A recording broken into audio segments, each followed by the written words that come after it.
Salam damai dan bahagia. Sahabat semua, pernahkah Anda sakit di daerah terpencil dan bingung mencari dokter spesialis yang sesuai? Atau mungkin Anda mendengar kabar bahwa seorang dokter tidak boleh praktik di suatu kota, bukan karena dia tidak kompeten, tapi karena tidak dapat restu dari organisasi sejawatnya. Hari ini kita akan membahas satu topik penting.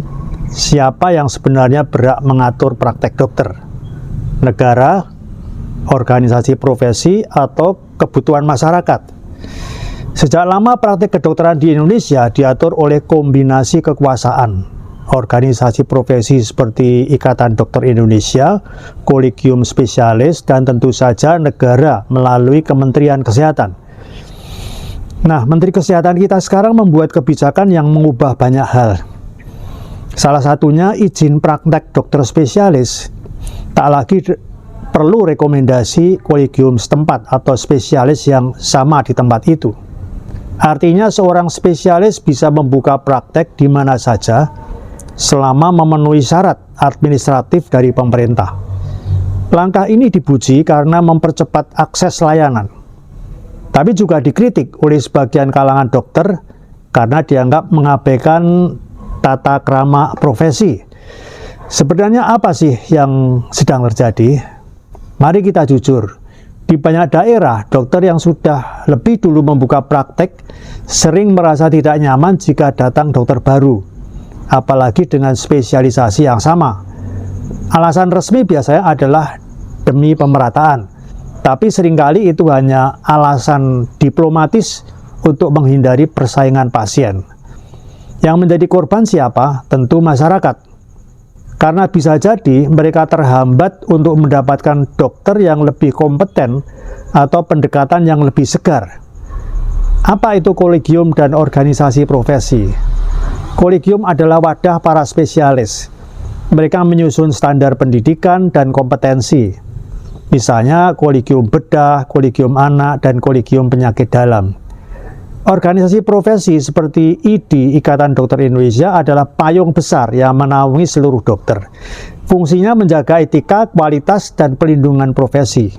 Selama ini, kolegium dan organisasi profesi punya kuasa besar, mulai dari menentukan kurikulum pendidikan, sampai mengizinkan atau menolak seorang dokter buka praktek di suatu daerah.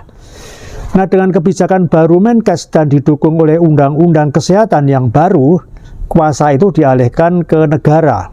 Artinya, negara sekarang yang punya wewenang penuh mengatur distribusi dan izin praktek dokter. Apakah ini bentuk pemerintahan otoriter? Ya, atau justru tanggung jawab negara yang seharusnya? Mari kita tengok bagaimana dunia mengelola hal ini. Di Inggris, misalnya ada General Medical Council yang mengatur registrasi dan izin praktek dokter. Tapi GMC ini adalah lembaga negara, bukan organisasi profesi. Jadi negaralah yang memastikan standar kompetensi dan etika dokter. Menariknya, Inggris juga mempunyai sistem GP, General Practitioner with Special Interest. Artinya dokter umum yang mendapat pelatihan khusus bisa menangani kasus seperti diabetes, jantung, bahkan minor surgery tanpa harus jadi spesialis. Ini legal dan didukung sistem. Di Amerika Serikat, sistem lebih kompleks. Tiap negara bagian mengatur izin praktek melalui medical board. Organisasi profesi seperti AMA, American Medical Association, hanya memberi rekomendasi standar etik, tapi tidak berhak mengatur izin praktek. Bahkan di Amerika Serikat, nurse practitioner atau perawat lanjutan dan physician assistant dilatih untuk menangani banyak kasus medis yang dulunya hanya bisa ditangani dokter atau dokter spesialis. Ini disebut sebagai task shifting, pembagian tugas demi efisiensi dan pemerataan. Australia juga mempunyai Australian Health Practitioner Regulation Agency yang langsung di bawah pemerintah federal. Mereka menetapkan batas kompetensi, akreditasi pendidikan, dan izin praktek semua tenaga kesehatan. Kesimpulannya, di negara-negara maju, negara barat misalnya, negaralah yang pegang kendali utama. Organisasi profesi hanya sebagai mitra teknis, bukan pemegang kekuasaan mutlak. Coba sekarang kita ke Tiongkok. Regulasi praktek kedokteran dipegang oleh Komisi Kesehatan Nasional. Setiap dokter harus lulus ujian lisensi medis nasional dan mendaftar sebagai dokter berlisensi atau asisten dokter berlisensi. Organisasi profesi memiliki peran terbatas dengan pengawasan utama berada di tangan pemerintah pusat. Di Polandia, lisensi dikeluarkan oleh Kamar Dokter Nasional, namun pengawasan utama berada di tangan pemerintah. Di Hongaria, pemerintah menetapkan standar pendidikan dan praktek, sementara organisasi profesi memiliki peran konsultatif. Di Republik Ceko, misalnya, lisensi dikeluarkan oleh Kementerian Kesehatan dengan organisasi profesi berperan dalam pengembangan profesional. Secara umum, negara-negara di negara Eropa Timur dan Cina ini juga menunjukkan kecenderungan ke arah regulasi yang lebih sentralistik oleh pemerintah. Terlihat bahwa banyak negara mengadopsi sistem di mana pemerintah memiliki peran utama dalam regulasi praktek kedokteran. Organisasi profesi tetap penting dalam pengembangan standar dan etika. Namun keputusan akhir mengenai lisensi dan distribusi tenaga medis biasanya berada di tangan otoritas pemerintah. Kebijakan Menkes itu juga mendorong agar dokter dengan keahlian lebih tinggi itu bisa mengajarkan dokter lain tanpa harus lewat jalur spesialisasi formal. Ini disebut pelatihan lintas kompetensi.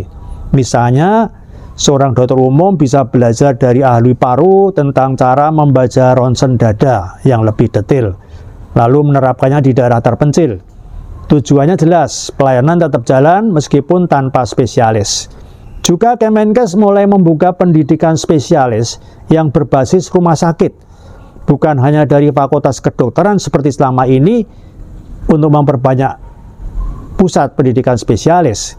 Apa risikonya? Kalau tidak diawasi, memang diawasi dengan ketat, memang bisa menimbulkan praktek sembarangan. Tapi kalau terlalu ketat, justru membatasi akses layanan di daerah miskin dokter. Jadi disinilah perlu keseimbangan antara fleksibilitas dan pengawasan.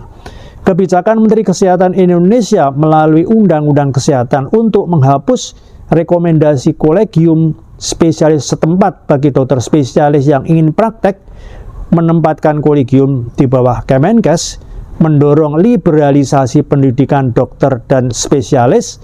Penghapusan rekomendasi kolegium itu akan memperluas kebebasan praktek dan mengurangi oligopoli profesional, di mana satu kelompok membatasi masuknya kolega untuk melindungi pasar ini akan memangkas kekuasaan korporatisme profesi yang selama ini cenderung elitis dan eksklusif.